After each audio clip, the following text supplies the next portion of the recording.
Ya pemirsa, mari kita simak informasi terpopuler dari situs cnbcindonesia.com sepanjang hari ini. Informasi yang pertama adalah asa Garuda. Timnas Indonesia harus menerima kekalahan tipis dari Arab Saudi di laga perdana Grup B, babak keempat kualifikasi Piala Dunia 2026 zona Asia. Meski begitu, kesempatan Garuda untuk tampil di Piala Dunia masih terbuka. Indonesia takluk 2-3 dari Arab Saudi pada laga yang digelar Kamis dini hari 9 Oktober 2025. Untuk menjaga harapan untuk lolos, Indonesia wajib mengalahkan Irak dengan selisih lebih dari 1 gol pada laga Minggu dini hari 12 Oktober mendatang.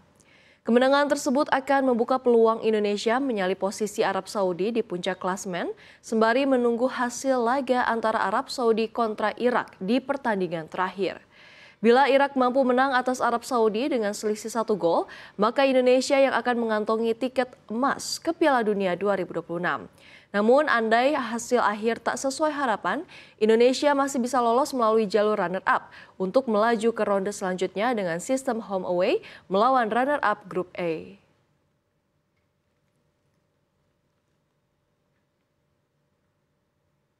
Informasi terpopuler yang kedua, saham-saham blue chip naik. Saham-saham blue chip khususnya di sektor perbankan mengalami lonjakan yang cukup signifikan pada perdagangan hari ini, Kamis 9 Oktober 2025. Penguatan tersebut terjadi setelah Menteri Keuangan Purbayayudi Sadewa menyinggung soal saham gorengan dalam lawatannya ke Bursa Efek Indonesia.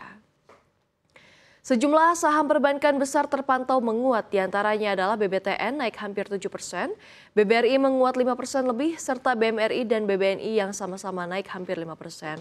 Saham bank swasta terbesar di Indonesia juga naik hampir 4%, sementara saham non-perbankan seperti Telkom, Bukit Asam, dan Astra International turut terkerek positif. Dalam kunjungannya ke BEI, Menteri Keuangan Purbayayudi Sadewa menegaskan tidak akan memberikan insentif ke pasar modal sebelum masalah saham gorengan diselesaikan. Purbaya juga menyatakan optimis IHSG akan terus menanjak dalam waktu dekat. Setelah pernyataan tersebut, IHSG langsung melonjak 1% ke level 8.254 dan sempat menyentuh 8.272, di mana sebanyak 462 saham menguat dengan nilai transaksi mencapai lebih dari 22 triliun rupiah.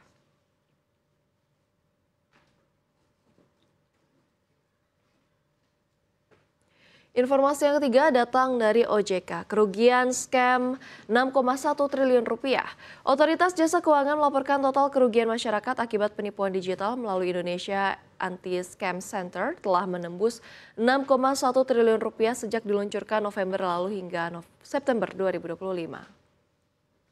Kepala Eksekutif Pengawasan Perilaku Usaha Jasa Keuangan, Edukasi dan Perlindungan Konsumen OJK, Fredrika Widiasari Dewi mengungkapkan sebesar 374 miliar rupiah dari kerugian tersebut sudah berhasil diblokir. Sementara itu dari 443 ribu rekening yang dilaporkan, sekitar 87 ribu diantaranya telah dibukukan. Hingga September 2025, Satgas Pasti telah menerima hampir 23 ribu laporan nomor telepon yang terkait dengan penipuan online. Untuk memperkuat pengawasan, OJK terus berkoordinasi dengan Kementerian Komunikasi dan Digital agar penanganan kasus penipuan digital semakin efektif. Dengan kerugian yang sudah menyentuh triliunan rupiah, OJK mengimbau masyarakat untuk terus waspada dan melaporkan segala bentuk penipuan melalui Indonesia Anti-Scam Center.